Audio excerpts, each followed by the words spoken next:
Lance Hall here for Let's Discuss with Lance Hall. Happy to welcome Joe Flynt, vocalist for Asphalt Valentine, to the program tonight. How you doing, Joe? I'm doing very well, Lance. How are you doing? I am doing excellent. Twisted Road came out back in February on the 28th, courtesy of High Vol Records, Bill Chavis. Really good rockin' dude right there. You got to be happy to be back working with Bill. You guys go back quite a ways, don't you? Oh, yeah, absolutely. It's great to be working back with Bill again.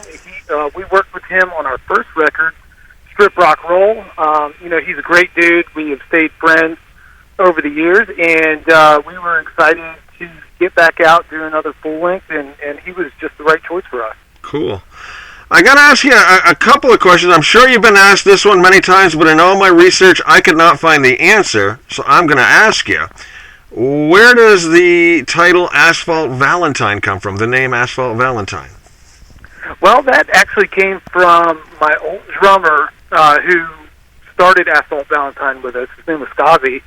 He was a co-writer of a lot of the lyrics and music, and one of the songs that he wrote was Dirty Little Secret, and in there was this line that said, "You're my Asphalt Valentine." Okay. And we were under a different name back then, but we were kind of going a little bit different direction, more of the rock, less of the punk, and we kind of felt that we needed a change. And when I heard that, I said, that kind of encumbers everything that we're about when you think of Asphalt. It's kind of hard and gritty, and Valentine, we had some melodic stuff going on, so I thought it was a perfect fit. Yeah, definitely.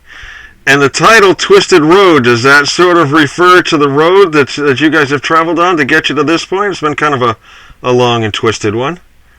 That is absolutely correct, yes, because we have been around since about 2005, and we've done a full record, we've done an EP, we've done some singles, and throughout our 15-year career, we've traveled to many states and played a lot of stages, so that's kind of the premise of the song. Yeah.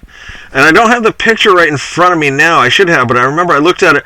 Is there some of the images on there, obviously on there by design? Mm-hmm. Can you tell us a little bit about, maybe what one or two of them might mean on the cover? Yeah, on the cover, again, that's, we just talked about Skaz, who helped do the band name, and he was in the band, and we've stayed good friends with him. He's an incredible graphic designer, so he does all of our artwork.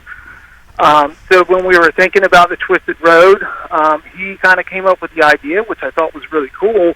So there's this little kid, he's about 2 or 3 years old, on like an old Tonka, three-wheeler or tractor or something, and he graced them with some tattoos on the arms, and then it kind of goes through this covered bridge, and on the other side is some dude walking down the road. So it's kind of the whole journey, the youth and getting to adulthood and all that. Very cool, very cool.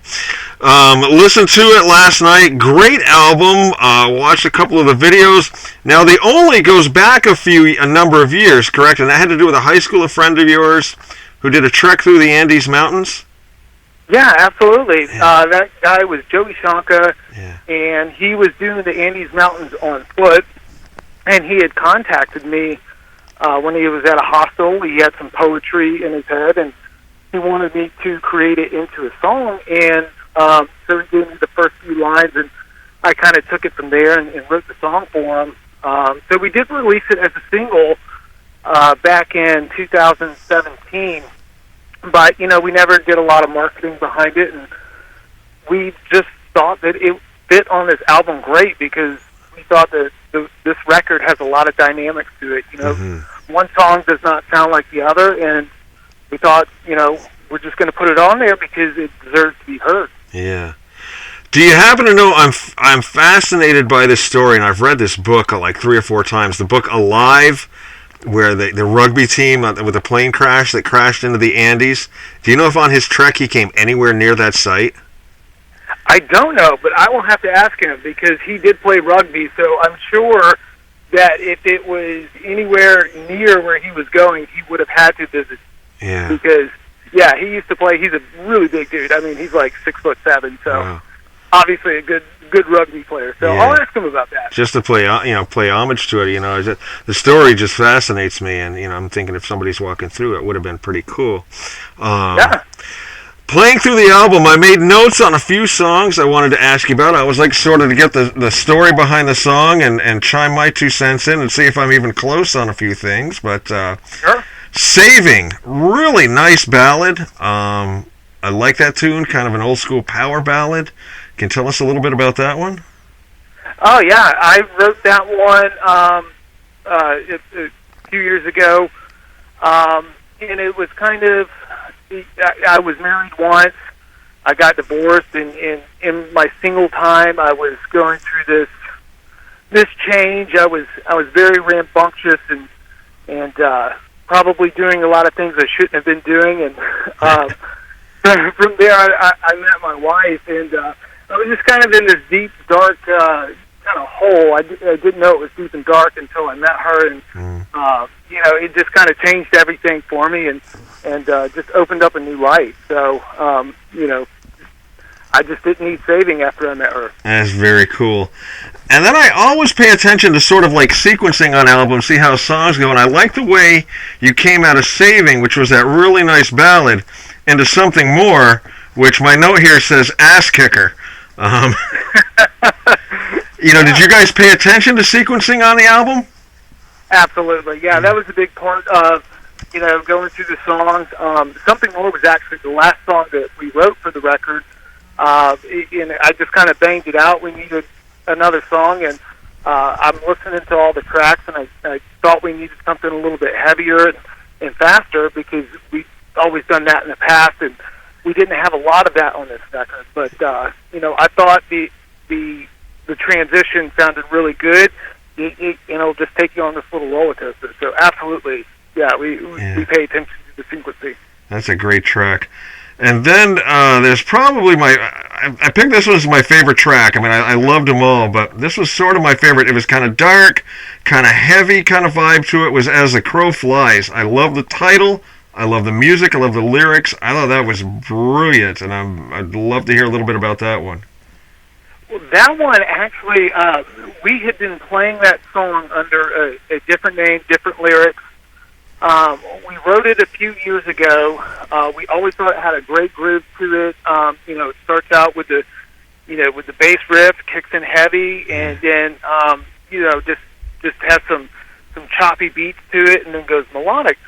But originally, the song was very, I thought, juvenile in the lyrics, and we were just kind of not that band anymore. And I had written As the Crow Flies, just lying down, and we had recorded the song, and I came back in with brand new lyrics that nobody had ever heard before, and I just laid them down. So I thought it was kind of a cool thing. It kind of built on the Twisted Road theme, where it's just it's the journey. As the crow flies, it's the fastest point from one to the other, and that's where we want to get. Yeah, definitely. And then there was Rain. The thing that really jumped out to me was, like, for the first minute or so of that song, just a killer bass line going there. I love that bass line on Rain. How about that one? That one is actually my favorite on the record. I actually wrote that bass line as well, and it was kind of a different song. I wasn't sure how everybody was going to feel about it, because it's kind of heavy, and then it goes to that bass line. But for me, it was a really fun song. I thought it kind of took the listener into a couple different zones where you could kind of the bass line is very melodic, but then it just kicks right back up. And the lyrics, for me, I've never really written a story, and so it's kind of an old Western story. The old showdown. Where they're standing out in front of the saloon, and it's 12 o'clock high, and they go for it. So it's kind of a fun story for me. Nice. I love it. Now, of course, you guys, worked on this album. We put it out. We got to talk about the 800-pound gorilla in the room. You throw it out there on February 28th, and about 3 weeks later, everything shuts down. with the virus and everything. How you coping with everything? Well, we just do the best we can. I mean, for a few weeks, we just did Google Chat meetings. We always wanted to stay in touch, and we just took the time to do things that we hadn't been focusing on. We were focusing on more, putting the record out, getting shows lined up, and getting ready to hit the road. But now we had the time to, do some updates to the website, so we'll be relaunching that. We just filmed a music video for Twisted Road. That'll be out on March 28th, so we actually got that done right before, so we were working on that. Nice. We got new merch in. I've been writing new songs for another record that we'll do, in a year or so. So we've been staying busy. I mean, and that's the one thing in this day and age that, is an advantage for a band. In the old days, you put out the record, you hope maybe MTV would play it, you hope maybe radio would play it. Now with social media and everything, you can throw your stuff out there, and it's such a DIY situation. It's got to be a help, Well, it can be, but it's also a hinder because you have to understand that there is so much competition out there because it is DIY. Everybody can do it, and we for this video we didn't do that. We paid a production company to do a professional music video, and we're going that avenue, and so hopefully we can kind of stand above the rest so that when people hear it and see it, that we will get a little bit more play and drive some people to our website and hopefully gain some new fans. Yeah, I mean that's the thing. The saturation of music and stuff out there. I mean, I get so many emails with so many downloads every day. It's like you have music coming out of your ears after a while, Absolutely. There's so much noise, and it's very tough to get through to people because there is listener fatigue. Everybody's asking to have somebody listen to their stuff, and we appreciate that you took the time to listen to it and actually wanted to do an interview. So I guess that says something about what we got as opposed to some of the others. Definitely.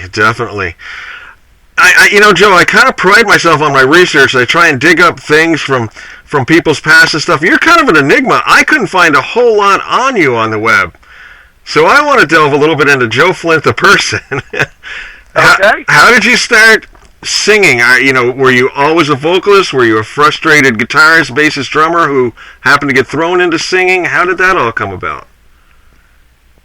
My mom was a fantastic piano player. She had a great voice, so I've always had music in my background. I got my first guitar at 12, so I was always more of a guitar player. Mm-hmm. And I never did much band stuff. I did a little bit in high school, but then in my early 20s, something just happened. I took pen to paper, and I just started writing lyrics and writing my own riffs and tunes and stuff. So that's kind of how I got started. People said I could sing, but I tell you what, my first band, when I heard myself on a recording, I said, "You guys are fucking liars," and I got to fix this. So I took some, a few years of vocal lessons and crafted that and really worked on that. So, but I just really enjoyed after a while being on the stage and being a front man, cool. and that's kind of what I like to do. Who was influencing you along the way, say as a guitarist, as a lyricist, as a singer? Who you listened to? Who were you absorbing stuff from? Well, in my earlier days, I was just huge into Social Distortion. That was one of my favorite bands growing up, but I'm also a child of the 80s, so, I'd always like to try to sing like Axl if I could. Mm-hmm. That's nearly impossible. Yeah. Slash was always a favorite guitar player. I was big into Metallica, so I have a wide range of, hard rock and melodic rock and punk rock influences that I like to pull from. Very cool. And were these first bands you're talking about when you first started recording, were you doing originals or were you doing covers?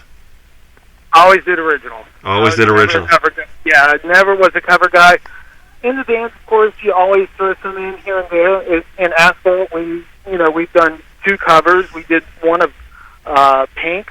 We did Just Like a Pill, and I thought that came out fantastic. And on this Twisted Road record, we did a cover of The Faces. That's the Ooh La La song. Right. So, yes. And that's about the limit of our covers. We really like to focus on original music. Yeah. I think you guys did a killer job on Ooh La La. I liked it. I thank you, and we thought it turned out great, and we feel that if you're going to do a cover, that's kind of the way to do it. It's one that, if nobody knows the song, they would never know it's a cover. Right, yeah. I mean, I looked at the title, and I'm thinking, Ooh La La, I'm trying to do the Rolodex in my head. I'm like, for some reason, Rod Stewart popped in my head, And, yeah. Because we got the little Maggie May at the end, and Rod Stewart was in The Faces. He just didn't sing that song. Right. Okay, yeah, that's right, definitely. I gotta go back and listen to the original now. It'll be completely different. You'll be like, this is the same song? Yeah. Yeah. And now going forward, trying to tour nowadays is tough with everything. I mean, first off, everybody thinks it's sex, drugs, rock and roll, which is not, Not. And when you get down to filling the tank on the van, dealing with the bookers, getting into the venue, everybody getting their cut of everything. At the end of the day, you walk out with a few bucks, and it's like, we've made it, Yeah. Talk a little bit about that. Yeah, if you're lucky, you'll make a few bucks. I mean, sometimes we hit the road, and we know when we hit the road it's going to be a loss. So we try to break even as much as possible, and I think we do. Sometimes you walk away with a few bucks, sometimes you lose, and sometimes you break even. So you never know what's going to happen, because you could get good guarantees and you could get bad guarantees. You could have a good guarantee, and then all of a sudden the promoter doesn't want to pay, or the club owner doesn't want to pay, and you got to deal with that. But it's just a part of the life. But I tell you, when you get up on stage and you have people rocking out and you meet new people, it's all worth it. And it's totally worth it being in the van with the other 4 guys, because it is just nothing but, laughing and cutting up, and we just have a good time being together. Definitely. It's your own little gang, Yeah, exactly. Yeah, very cool. Talking with Joe Flynt of Asphalt Valentine, their album Twisted Road, out now on High Vol Music. Can anybody who wants get copies through like your website and stuff? I like to point people in that direction. Yeah, we will be rebranding our website, and we will put up a store where you can get the record. You can also get it on High Vol Music, our record label. They sell it directly from there. And then, of course, it is available also on Amazon, and we're talking physical copies here. So if you want to get the copy, peel back the cellophane, look at the lyrics and everything like that, you could do that. Obviously, you can download as well. We're on all the download sites, stream it, whatever. We don't care. Just listen. Just play it. All right. Joe, I always like to wind my interviews up with some fun questions. Try and catch you with questions maybe you've never even been asked before. Does that sound good? Sounds great. Let's see. How do you like your eggs cooked? I like mine over medium. Okay. Favorite movie quote, or maybe like a go-to movie quote that you use? I'll be back. All right. There we go. I know I'm going to ask you this, but I know this because you called right. Are you generally late, early, or on time? On time. Yeah, We're just a little bit early. Yeah. You were right on time for this interview. Do you have a pet peeve? Yeah, it's lying and fake people. Pet peeve. Very cool. Be on Facebook all the time. Yeah, definitely. Give us an item on your bucket list that you haven't done yet that you're hoping to get done. Well, I definitely would like to play a music festival in Europe. That is on the bucket list. Very cool. First car you bought with your own money? It was a Buick LeSabre, 89, 4-door. I bought that off my parents. And those things were boats back then, too. Yeah, it was. It was a tank. Favorite old school wrestler?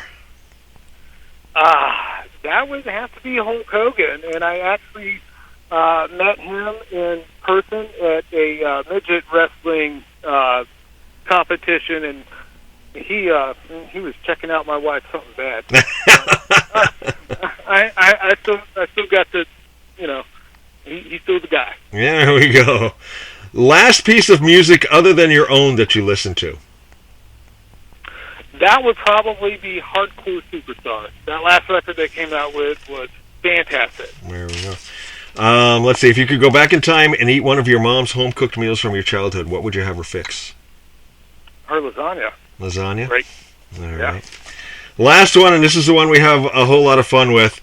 If they were to make a movie of your life, what actor would you have play you in the movie? And it's your movie, your life. You can pick anybody. Brad Pitt. Brad Pitt. There we go. Just to get us back into music, you talked about how you had always wanted to be a front man. Young lady, young gentleman comes up to you, Mr. Flynt, when I grow up, I want to be a front person for a band. What advice would you give him to get him there? Well, I would say, please don't hope to make a lot of money. You're going to do it for a lot of fun and passion.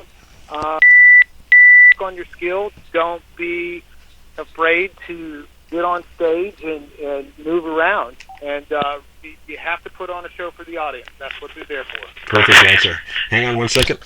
My phone had beeped, and I'm switching phones real quick here. Simultaneously, that had beeped. The battery was going dead. Yep. Sound advice, Joe. Very, very good stuff. And I wish you and the rest of the members a lot of luck going forward with Asphalt Valentine. Hopefully everything that we're under goes away soon, and you guys can get out to rocking, and we can get out to watching you rock, I know. We are absolutely ready. We're in talks with the label as soon as we can get shows. I think we might still have some that are not canceled for later on in August, and we're ready. So that was the plan. It got shifted a little bit, but it's going to go away, and we're going to be back, and we're going to be tight, and we can't wait. Awesome. Joe, thank you very much for the time tonight, for taking the evening to chat with me for a little bit. Once again, we've been chatting with Joe Flynt, lead vocalist for Asphalt Valentine, Twisted Road, out now on Highball Music. Get it at the Highball site and look for the Asphalt Valentine website as well. Take care, Joe. Absolutely. Lance, thank you so much, man. Okay, bye-bye.